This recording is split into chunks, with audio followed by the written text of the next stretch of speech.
Hello everyone, my name is Elijah David, minister of the 12th Hour Apostolic Sabbatarian Congregation outside the 12th Hour in Liberty Hill, Texas.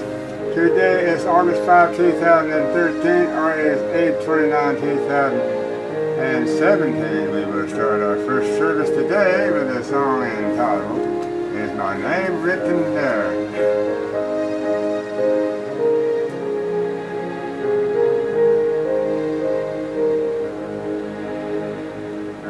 I cannot for riches, neither silver nor gold, of a great soul of heaven never enter the fold. In the book of thy kingdom, with its pages so fair, tell me, Yeshua, my Savior, is my name written there? Is my name written there on the page white and fair, in the book of thy kingdom? Is my name written there? Yeah, my sins, they are many, like the sands of the sea, but the blood of my Savior is sufficient for me. The promises are written in blood letters that flow. Though your sins be as scarlet, I will make them like snow. Is my name written there on the page white and fair, in the book of thy kingdom? Is my name written there? Oh, the beautiful city, with its mansions of light, with its glorified beings in pure garments of white, where no evil thing cometh to despoil his fair, where the angels are watching. Is my name written there? Is my name written there on the page white and fair, in the book of thy kingdom? Is my name written there? Hello everyone. Once again, this is Elijah David. We're going to continue our series on the book that I've compiled, David's Everlasting Kingdom, is the title of our series, part 2. Let us continue where we left off in our track. It says, page 17. We'll do the last paragraph of page 16 on this book, in this book. For the only revelation of the new prophetic truth subsequent unto the Reformation is by the announcement of the year for the beginning of the work for the cleansing of the sanctuary, primarily in the behalf of the dead, by the better understanding of the future based on the Daniel 8:14. For the first day Adventists, Millerites, 1833 to 1844, with the making of their announcement by the following with the third group of the servants, with a new and distinctive message, by the proclaiming of that distinctive message at the ending of the 6th hour, 1833. Here it is, right here. William Miller. 6th hour started right here. At the top of the 6th hour, when it was completed, William Miller emerges. First day Adventist, he emerges with a distinctive message of the cleansing of the sanctuary. And the hour of his judgment is come. And Babylon is fallen. On the parabolic time clock was announcing that the cleansing of the sanctuary is with the commencing in the year of 1844. For the statement again, he went out about the sixth hour, top of the 6th hour. Howard William Miller, First-day Adventist, 1833. Okay. And he went out also the 9th hour, right here. 1844, at top of the 9th hour, you have number 10 here, at the beginning of the 10th hour. And Howard others, okay. And did likewise by the speaking of the two calls, not singly, as the cases of the two preceding calls only, conjointly, showing that the 6th hour message and servants are closely related unto and associated with the 9th hour message. William Miller, 6th hour, 1833. Ellen G. White, 9th hour, 1844. Little Band of Adventists. Okay. William Miller with the First-day Adventist. 10 years parabolically for the 7th, 8th, and 9th hour between 1833 and 1844. So it says, okay, and so it says showing that the 6th hour message and servants are closely related unto and associated with the 9th hour. So the First-day Adventists, Millerites, are associated with the Seventh-day Adventists, Ellen G. White, and with the service of the 4th call. And so now the 9th hour call laborers at the end of the 9th hour are your 4th group of laborers that are called. Right here. At the 9th hour. At the end of the 9th hour. And that's your Advent. The 3rd group of laborers, William Miller, right here. But you'll find those in Matthew 20, verse 5. Mentioned. 6th and 9th hour call laborers. Okay. For Matthew 20, verse 6, you have the 11th hour call laborers, which is your 5th group. And they're called right here to work in this hour here in the 12th hour. Okay, now it says, for the closely related unto and associated with the 9th hour message and with the servants of the 4th call, the 7th Advent, for the 7th, 8th, and 9th hours, parabolically, are between the years of 1833 and 1844. For the 6th hour group and message of the First-day Adventists, the Millerites, 1833, and the 9th hour group, E.G. White, 1844, is with the Seventh-day Adventists being fused into the one, with the former by the bringing of the message for the latter into the light. So the Millerites brings their First-day Advent message of announcing the 3 angels' messages. They announced the 3 angels' message. Ellen G. White is the one that accepted it. Okay, now. So it says, for the 6th hour group and message of the First-day Adventist, Millerite, 1833, and the 9th hour group, E.G. White, 1844, is with the Seventh-day Adventists being fused into the one with the former, the Millerites, by the bringing of the message for the latter. And the latter is your 9th hour, 1844, into the light. Okay. William Miller brought and announced the 3 angels' message.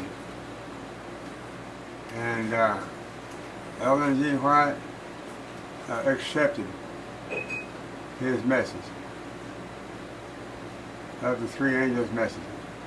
That was the extra oil that she had put in her vessel, in her extra vessel, when she met William Miller in about 1840, 4 years before the Advent movement began, before she was even called to be the head of the Advent movement. She was called in 1840 to join the Millerite band and to receive his message, and then as it unfolded in 1844, she was able than to understand it. Miller didn't understand it, but she did. That's why the Yahweh passed the light on to her, because she had put that extra oil in her vessel while she was with the Millerite movement in 1840. For the terminus and reaching of the fulfillment of the prophetic 2300 days, Daniel 8:14, October 22nd, 1844. At that time, Daniel 8:14, Daniel 7:9 and 10, and Daniel 12:1, 10 to 12, along with the first angel's message in the primary phase, Revelation 14:6 and 7, are of the first, for the proclaiming by the Seventh-day Adventists, are with the saying with a loud voice, Fear the Yahweh Elohim, and give honor unto him, for the hour of his judgment is come, and worship him that made the heaven and the earth and the sea and the fountains of the waters, Revelation 14:7. For the Seventh-day Adventists in the year of 1844 are with the proclaiming of the investigative judgment of the dead, in the scriptural terms, is by the casting out of those without the wedding garment, Matthew 22:11 and 13, and by the shutting out of the 5 foolish virgins, Matthew 25:10, by the separating of the sheep and goats, Matthew 25:32-33, by the separating of the bad fish from the good fish, Matthew 13:48, each of these from among the dead. For the Seventh-day Adventists are with the proclaiming of the antithetical day of the atonement at the end of the 9th parabolic hour, October 22, 1844. Here's the end of the 9th parabolic hour. You see that number 10 right there? Now folks, get used to this parabolic time clock. We had to move all the numbers back one slot, because when you count from 1 to 12, you don't start with 12. You know what happens when you start with 12 on your parabolic time clock? You end up with 25 hours in the day. It's only 24 hours in the day. Move the numbers back one, and you reset the clock, and now you have 24 hours to the day, because you can't have the last hour of the night leading out in the first hour of the daylight. Okay? So when you back these numbers all up, you have 3 hours between 1 and 4.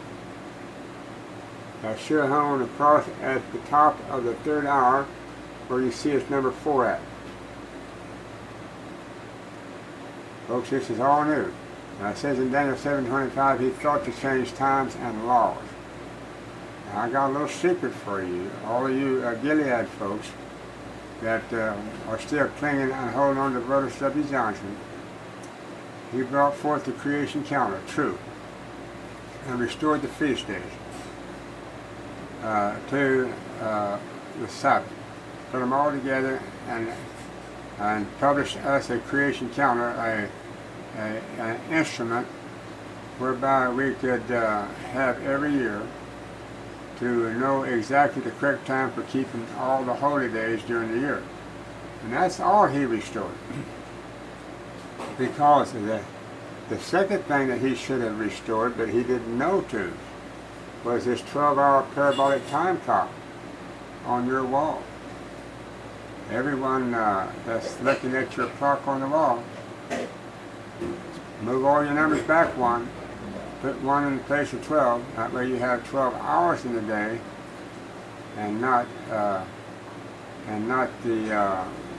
13 hours in your daylight. All right. So enough said on that. As long as you can put and count 1, 2, 3, 4, 5, 6, 7, 8, 9, 10, 11, 12. As long as you can count for 12 full hours in the daylight part of the day, and then you've got the numbers set right. Now folks, this is the way it will be on your clock dial, the ancient clock dial that they made to keep time by back then. I had a young fella here, I got a young fella here on my property right now that knows how to read the sun, kill time by the sun. One day I asked him, I said, what time is it? He said, oh, it's about 1 o'clock. Well, I looked at my clock on my phone and it said 1 o'clock. No, it said 2 o'clock. But they had advanced my phone clock up 1 hour because of daylight saving time. But the correct standard time was 1 o'clock. He didn't know that. He didn't know what time. He didn't have a watch. He didn't know what time it was on the watch. He just looked up at the sun and said 1 o'clock. Well, that's in keeping with this right here. The clock dial will put the 1 in the place of 12. Okay. Now, as we continue on our reading, we're on page 17 of my little booklet, my little manuscript that is. It's quite a manuscript, it's over 100 pages. For the antipodal day of the atonement is with the double application. One for the judgment of the dead, October 22nd, 1844 to begin. Daniel 8:14, cleansing of the sanctuary. And for the judgment of the living, at September 16, 2002, at the antipodal atonement, at the beginning of the 12th parabolic hour, with the cleansing of the sanctuary, and once again, Daniel 8:14 starts the judgment of the living. In the harvest time, in the 12th parabolic hour. For the names of all the unrepentant in that day are with removal from the books in the heaven, for the names of all the ones in the closing of their life's career are with the failing for the attaining of the eligibility for the coming up in the first resurrection of the righteous one, Revelation 20, verse 5 and 6. All these aspects are apprehended in the words, then shall the sanctuary be cleansed, Daniel 8:14. As the cleansing of the sanctuary on behalf of the dead is by the book transaction taking place only in the heavenly sanctuary, for the names of the ineligible for the first resurrection are screened from the names of the eligible ones, for the heaven's books are with the dealing with all the aspects of the life, Psalms 56, verse 8. Psalm 69, verse 28. Psalms 139, verse 16. And Daniel 12:1. Malachi 3:16. Philippians 4:3. Revelation 3:5, etc. For the prophecy is with the revealing about the sitting of the judgment, is also with the opening of the books of the Daniel 7:10. Okay, now. For the judgment hour message is of a character and important singular in the congregation's history, being the only prophetic message sounded subsequent unto the 6th hour. For the going forth of the message is with the certainty that the Elohim's timepiece is with the ending at the end of the 9th parabolic hour, 1844. Right here, 1844. We're going to continue to modify this parabolic time clock by putting lines out here and putting dates down on all these hours, or on the prophetic hours. So the 1, the 3, the 6th, the 9th, and the 11th. Notice I said 1, 6, no, 1, 3, 6, 9, and 11. I didn't say 12. Okay. Let's go ahead. It says, so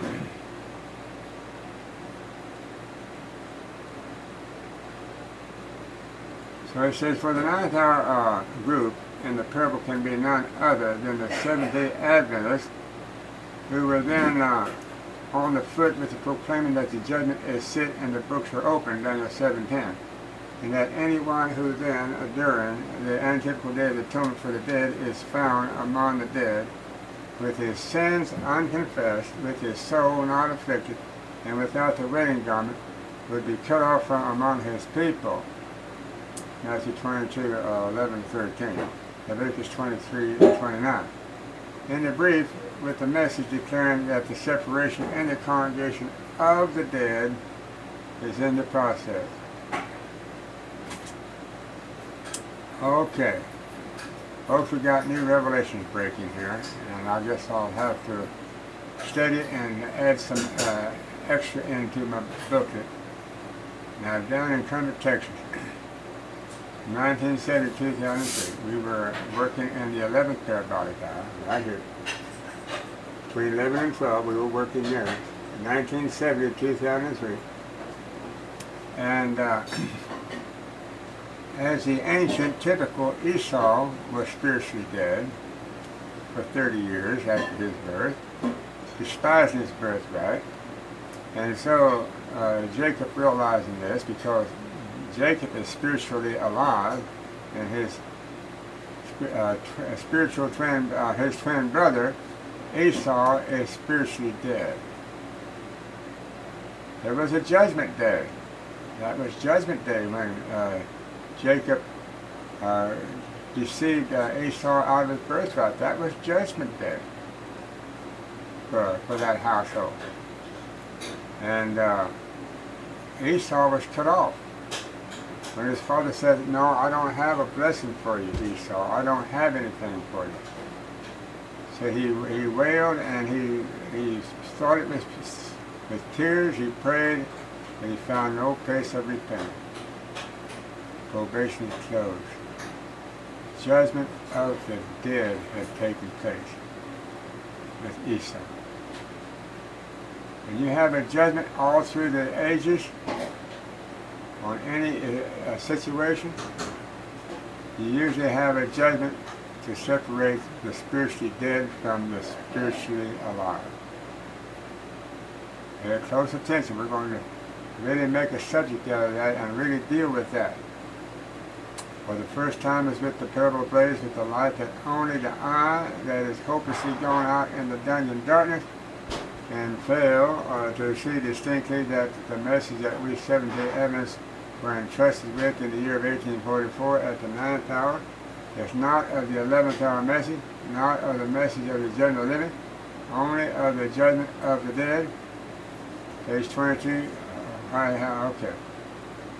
So, now we're going to go into a quote by the V.T. Harloff, White House Recruiter, a little booklet that he wrote, tract. On page 22, V.T. Harloff makes this statement. As a prospective servants of the Elohim at this focal point of the parable, pause for a moment for the fixing firmly into the mind of the all-important truth. Now, for those of you that have the White House Recruiter that will be reading along with me, it's not going to read word for word the way I'm reading, because I have upgraded it in the syntax of the correct grammatical syntax, and I have put the proper prepositions and articles and nouns and verbs and conjunctions in their proper order. And so it took quite a bit of cleaning up to do, but Yahweh gave me the ability to do it, and so that's part of me upgrading these charts and also the language procedure, what we call the noun syntax. Okay, for the next decisive point of the truth is with the judgment of the dead, for the proclaiming unto the many peoples, nations, tongues, and kings, Revelation 10:11, for the marking of the word many, never means all, and never means every. For this verse of the scripture is with the foretelling of the expansion of the 9th hour group and message, with the will highly repay each one carefully for the examining of Revelation 10:11, for you dare not add unto the word or subtract from the word for the comparison of the word with the scriptures.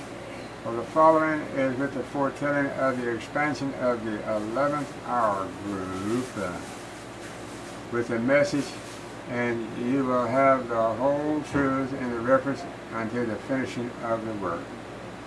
What a statement. Expanding of the 11th hour group. The only way you can do that is have a judgment. Have a revival and reformation. Take and separate those who are signing crime for all the abominations being done here in this 11th hour group and move them on. Give them the leadership, anoint them, blot out their sins, forgive, and move on with your new leadership, Elijah David. That's what happened right here. That's the expansion. So that there could be a finishing of the work during the 12th parabolic hour. These folks right here, I was with them for 33 years. There's no way we as a body, for 33 years that I was with, could even start to step into the 12th hour, into this purified section of the 12th parabolic time clock. Your 12th hour is a holy hour, parabolic hour. This is your holy hour. This is when the whole world is restored. This is when all the saints on the earth are purified to try and made white. Folks, it's here. Okay, now it says, now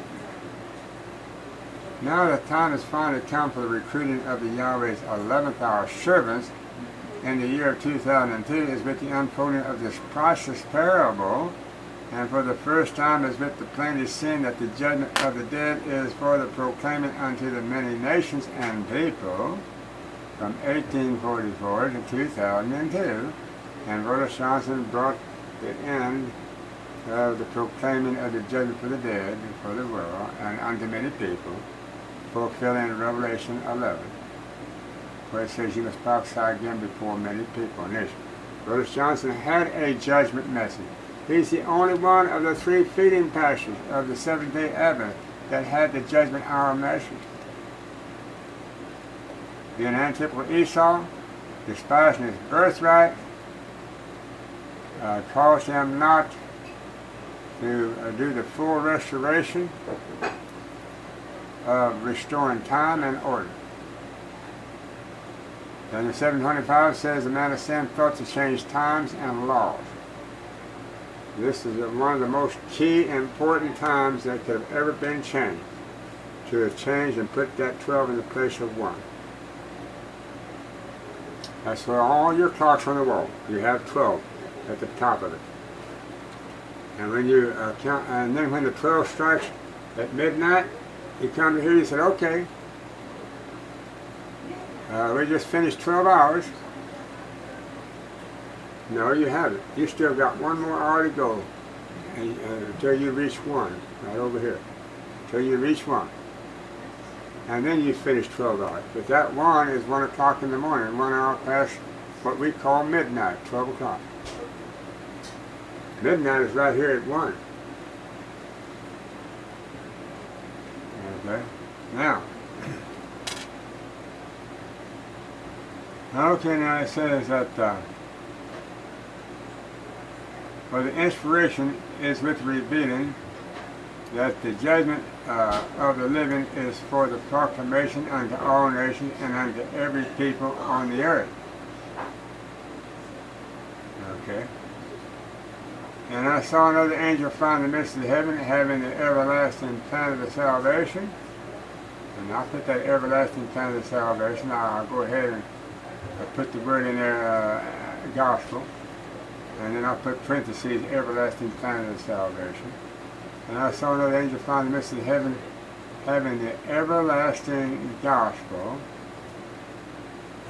parentheses, the everlasting teaching of the plan of salvation through the blood of the everlasting covenant, for the preaching unto them that dwell on the earth and unto every nation, kindred, tongue, and people, saying with a loud voice, fear the Yahweh Elohim and give honor unto him. Now let's do a little revising here. Fear the Yeshua, your Savior, and give honor unto him, for the hour of his judgment is come.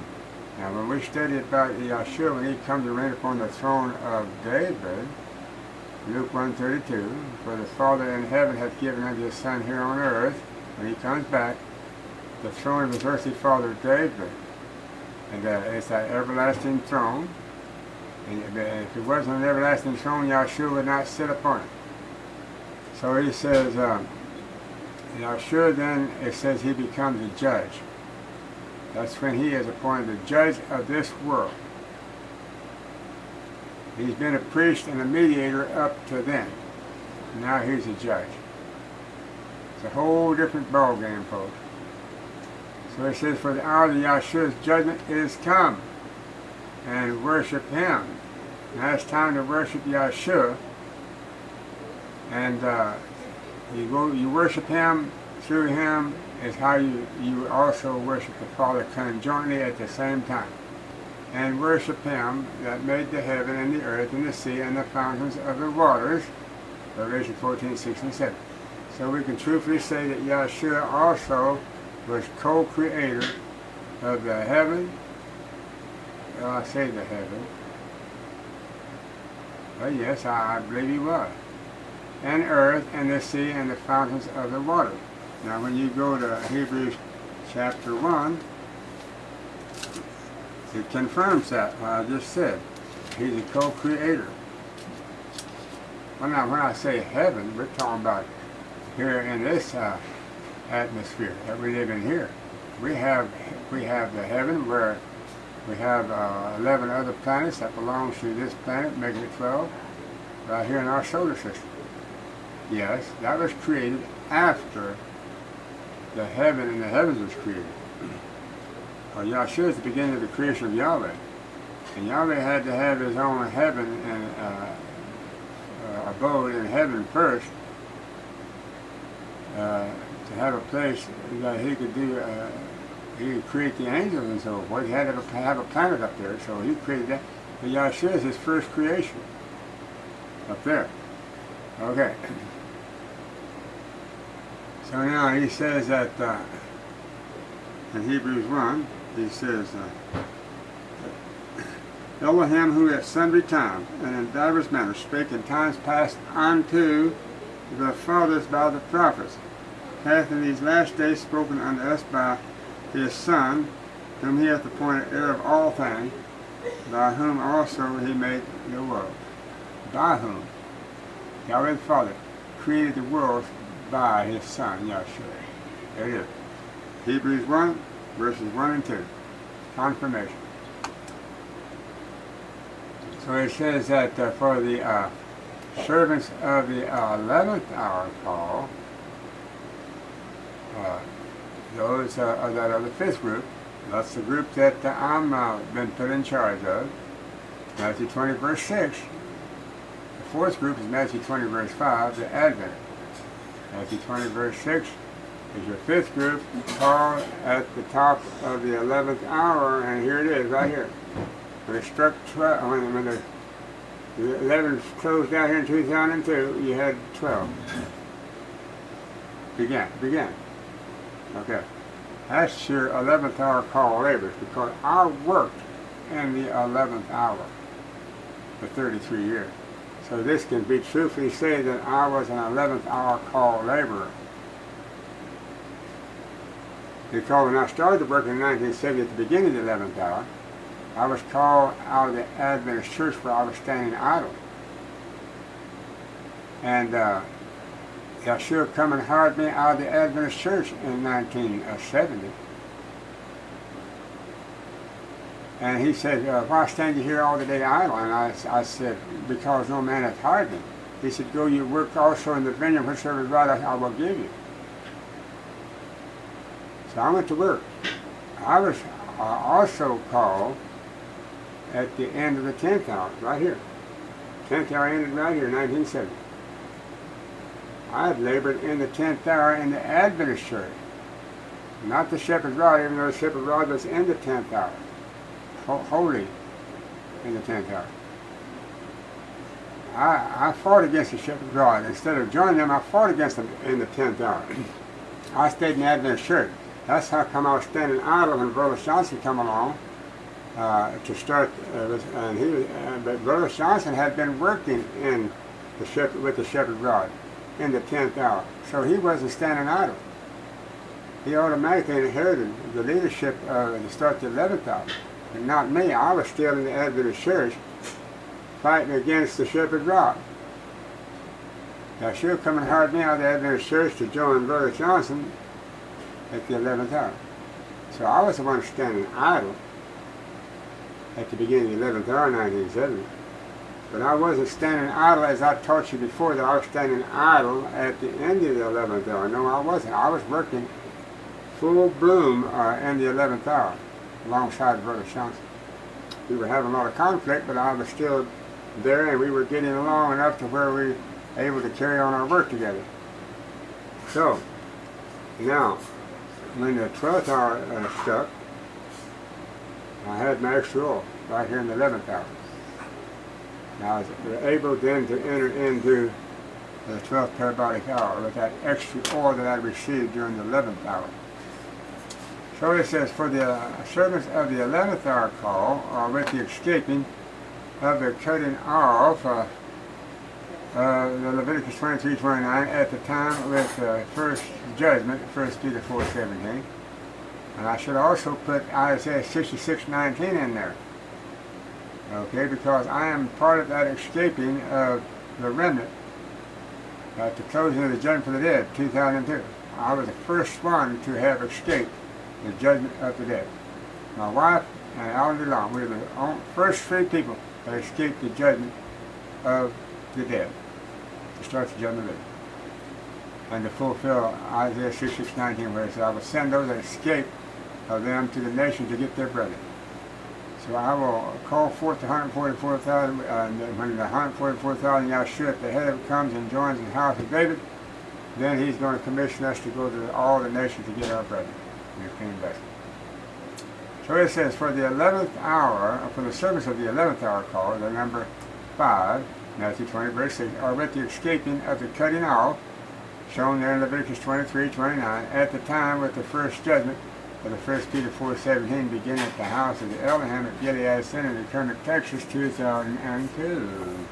With the Brother Johnson being the ancient man before the house, the angel of the seven candlestick, Laodicea, because he had inherited that title, because that's who he was represented to as a prophet with inspiration to Laodicea. And he inherited that mantle because at the top of the beginning of the 11th hour, here in 1970, he made up a new sign for his new church. He called it 11th Hour Adventist Remnant Church. He put a cross, a red cross, across the middle of that banner, of that sign. And he put a cross, and what else did he put on there? I've got a picture of it. And he put 11th Hour Adventist Remnant Church. That was his mantle that he started his movement with, the Gilead Center, showing that he was an extension and the third feeding pastor of the Seventh-day Advent. Okay. For behold, it says, so it says, let's read that again now. For the service of the 11th hour call, Elijah, David, and company, or with the escaping of the cutting off of Leviticus 23:29, at the time with the first judgment, 1 Peter 4:17, beginning at the house of the Yahweh Elohim. Now, actually, this is the house of Yahshua, his son, as well, in the Kermit, Texas, Gilead Center, 2002, with the Brother Johnson being the ancient man that was judged first, closing out the judgment of the dead. Brother Johnson was the last one to be judged under the judgment of the dead, because the judgment of the living didn't begin until after all that was over with. Now the event that signalizes the commencement of the judgment for the living worldwide will be sent unto all the nations, for the inspiration is with the attesting through the prophet Isaiah.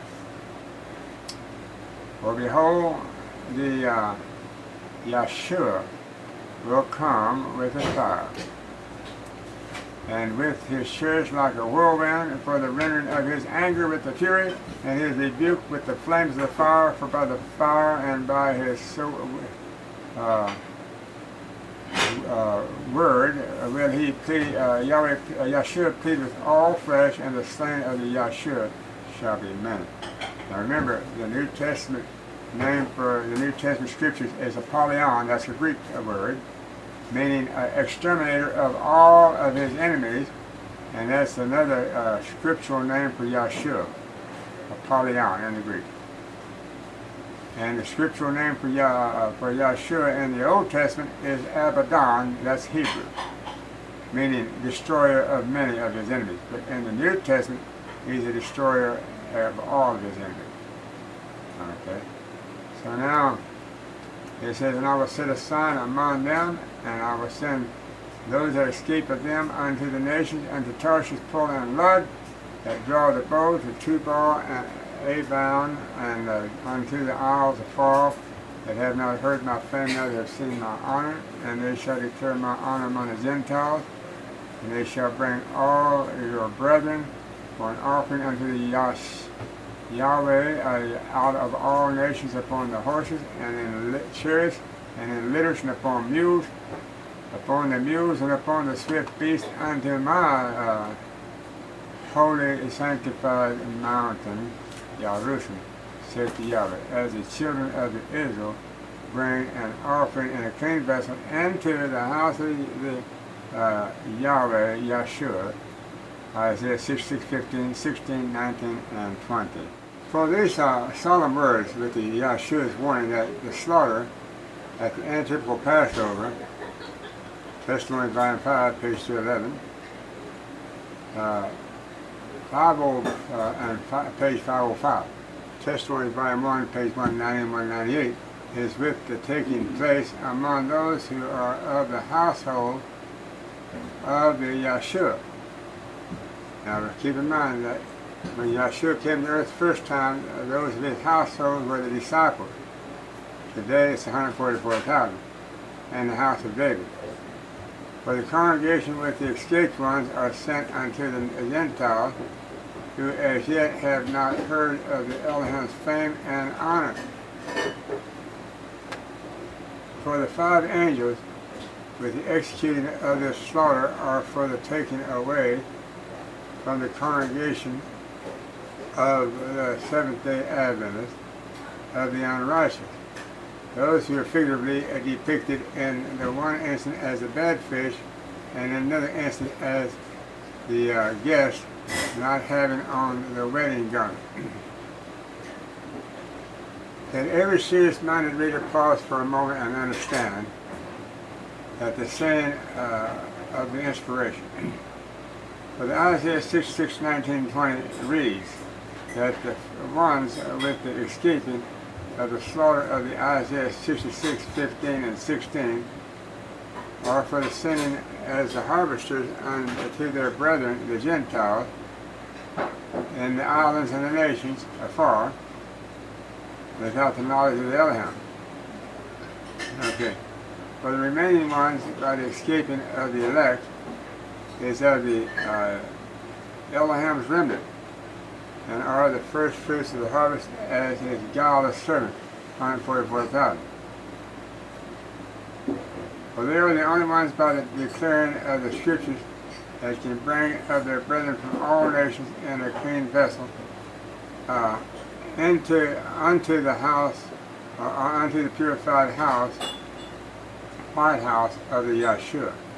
What is more, no right-thinking mind can even begin to conceive of the possibility that with any less righteousness and formidable an agency than such a mighty ministry as the one with the escaping of the sin, sinners, and judgment, will the Yahshua ever finish the work and cut the work short in the righteousness, Romans 9:28, for the saving of the people from the terrible tempest that is now radiant for the lashing and breaking of length and breadth upon the earth. For the Satan is with the knowing that his time is growing fearfully shorter, and is with the knowing that this faithful ministry is for the disclosing unto the view very soon, and for the taking of the field against him, and this will be his Waterloo, for the Satan is now with the supreme effort for the eliminating of the saints, with the knowing all along of the utter futility for the accomplishing of such a mission, and consequently will be aiming for the bringing of the time of the trouble, such as never was since there was a nation, and the hope for the destroying of all saints, Daniel 12:1. In the days of the Pharaoh is with a similar mass murder method that the Satan is with the employing and the drowning of the Hebrew male children, Exodus 1:22. In the hope of the doing away with the Moses, and again in the days of the Herod, and is finishly slaying all of the infants 2 years old and less, Matthew 2:16. In the hope for the doing away with the Messiah, for the Yahweh Elohim is with the sparing of his own back then, and will be with the sparing of his own today. Okay? So it's for the Michael, as a great prince and deliverer, is for the standing up for all that are with the standing with him, Daniel 12:1. And whose names that are in the Lamb's Book of Life is for the glorious deliverance. Okay? For these two aspects of the conflict is with the Satan's aiming for the destroying of the Elohim's elect, and Michael's aim is for the delivering of the saint, and with the bringing on of the great and dreadful day of the Yahweh. That ends the White House Recruiter, page 25. There's 3 pages of it, and you can start now. That's 2 Shepherd Rod, page 222. And we're going to deal with the wheat and the barley, each for a penny. In the study of the 7 seals, or with the future reservation, for the explaining of the following scripture. And I heard a voice in the midst of the 4 beasts say, a measure of the wheat for a penny, and 3 measures of the barley for a penny. Revelation 6:6. Again, we turn unto the reader's attention for the fact that the voice came from the throne. See chapter 5, verse 11. For the great judge fixes the prices of the cereal. So there must be something of the great importance in these symbols, for the Yahshua is with the speaking. Weymouth's translation is with the following reading. For a whole day's wages for a loaf of the bread, also a whole day's wage for the 3 barley cakes. For the Weymouth's translation is by the penny as a day's wage, for we believe in the words of Yahshua is with the justification of this fact. For the kingdom of the heaven is like unto a man that is an householder, which went out early in the morning for the hiring of the laborers into his vineyard, Isaiah 5:7. And when he had agreed with the laborers for a penny a day, he sent them into his vineyard, Matthew 20, verse 1 and 2. For the penny is with the fixing of the day's wage by the householder of the vineyard. For the barley is with the 1/3 of the price of the wheat. For the one goes into the field and is with the getting only 1 measure of the wheat and receives a full day's pay, as the other one with the working all the day. For the gathering of the 3 measures of the barley is with the receiving of the same day's wage. For a penny. For the symbols have a very close connection with the parable given by the Yahshua, for herein is a truth for the requiring of the earnest attention. And he went out about the 3rd hour, and saw others standing idle in the marketplace, and said unto them, Go ye also into the vineyard. and whatsoever is right I will give you. And they went their way. And again he went out about the 6th and 9th hour, and did likewise. And about the 11th hour he went out and found others standing idle, and saith unto them, Why stand ye here all the day idle? But they say unto him, Because no man hath hired us. He saith unto them, Go ye also into the vineyard, Isaiah 5:7, which is the vineyard of the Yahweh of hosts, is the house of Israel. And whatsoever is right, that shall ye receive, Matthew 20, verse 3-7. For the householder in the parable is with the reference unto the Yahweh, the Father. I'm going to correct that. This is what V.T. Hoddle said. I'm going to correct that. The householder is Yahshua. For the householder in the parable is with the reference unto the Son, Yahshua, the Messiah.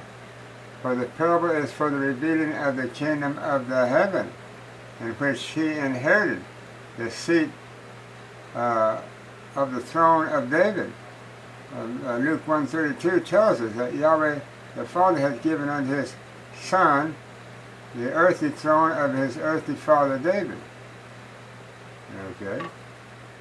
So, for the vineyard, Isaiah 5:7 is with the representation as the field or the world. And those sent for the laboring in the vineyard are of the congregation of the Israel, or the Seventh-day Adventist Church in our case. For the parable cannot refer to the one literal day of the 12 parabolic hours, and to the time that the Yahshua makes the 5 calls for the laborers in the vineyard. Notice I said the Yahshua, because he called Moses, the Son. He called Moses. He was that rock in the cloud that led Moses down into Egypt, and then brought the children of Israel out of Egypt by that cloud over them. Okay, Yahshua was that rock in the cloud that led them. But there is no record where the Yahshua is with the raising of the 5 Israel organization in the one day, with them all operating at the same time. Now, I want to make an interesting comment here of what I just read. And let's kind of review again. It said about the 11th hour he went out. Okay, now I told you here on the parabolic time clock, here's your number 11. 1970. This is the beginning of the 11th hour. 1970. And indeed, he went out about the 11th hour. 2 hours before sundown, he made his last call for workers in the vineyard. Those workers were called to work in the 11th hour, and there was no more calls then for laborers to work in the vineyard. Now, the vineyard of the Yahweh of hosts is the house of Israel. The marketplace where Yahshua went to find those that are standing idle looking for employment is also the house of Israel. Okay. The marketplace of the house of Israel is the laity. The leadership will not hire any of the laity to work for them in the vineyard. Why? Because in order to be a leader in the Adventist Church, you have to go through their technical institutions and get a piece of white paper and a degree, a diploma, something that says you're qualified now to teach the Word, because you have been sanctioned by a higher body of educators. So they give you a piece of paper that says now you're qualified to go out and work in the vineyard. Working in the vineyard simply means that you go to work in the church. Until the church comes to sanctification, she is not qualified to go out and work for the saving of souls out in the world. All she's qualified to do is to go out and announce the judgment that we're now in to the world, and tell them we are now in the judgment, and they can come and learn all about that.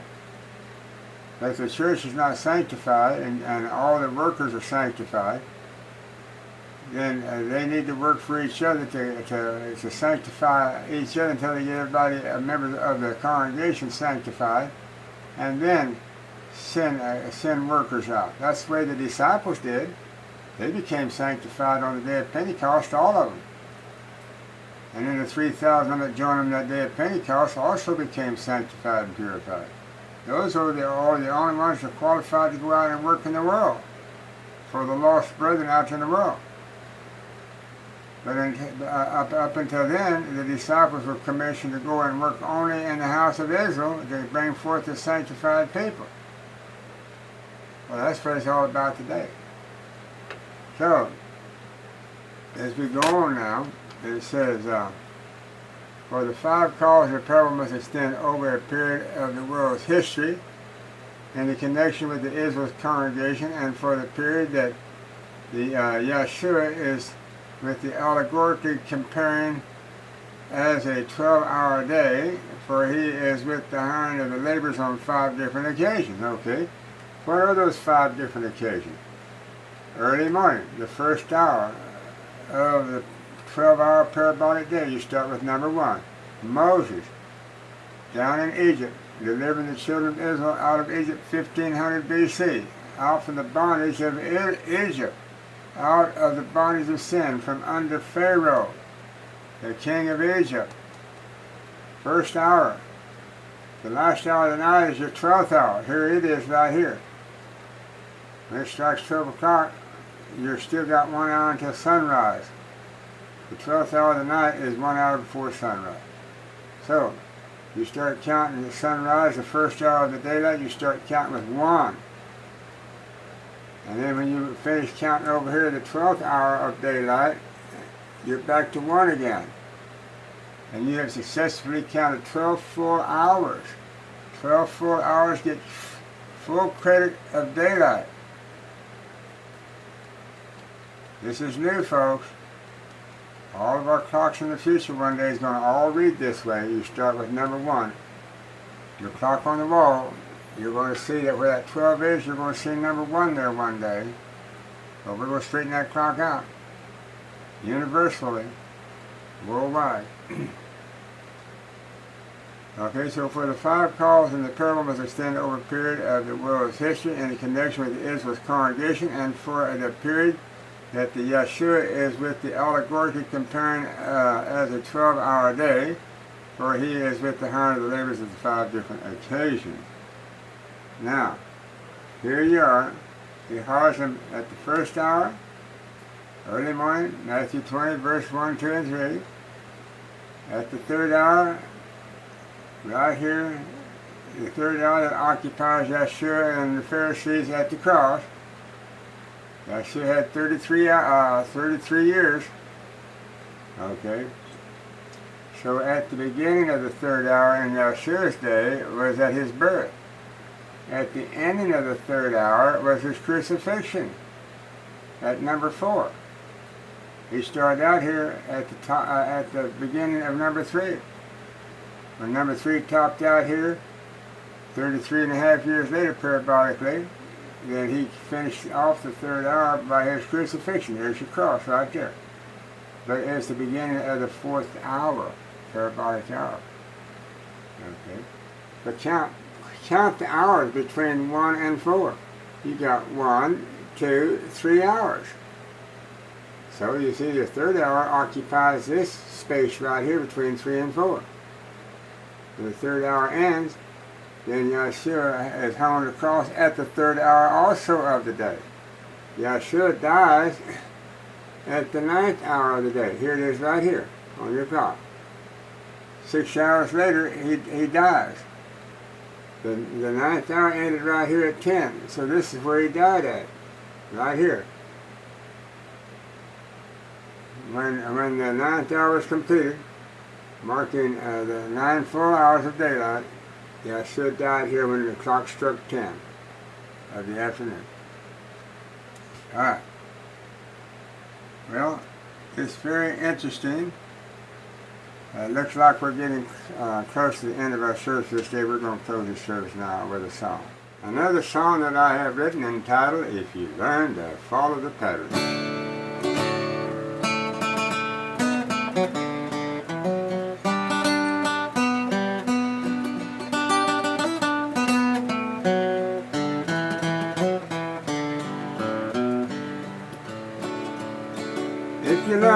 follow the pattern that's laid down for humankind, you'll find in it a uniqueness that will surely enlighten the mind.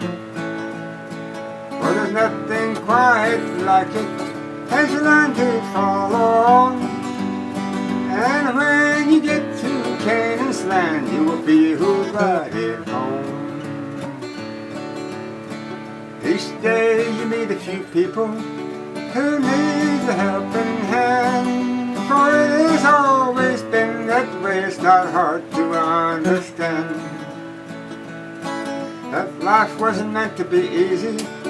With hardships we often find that we grow in grace as we learn to face this earth's changing time.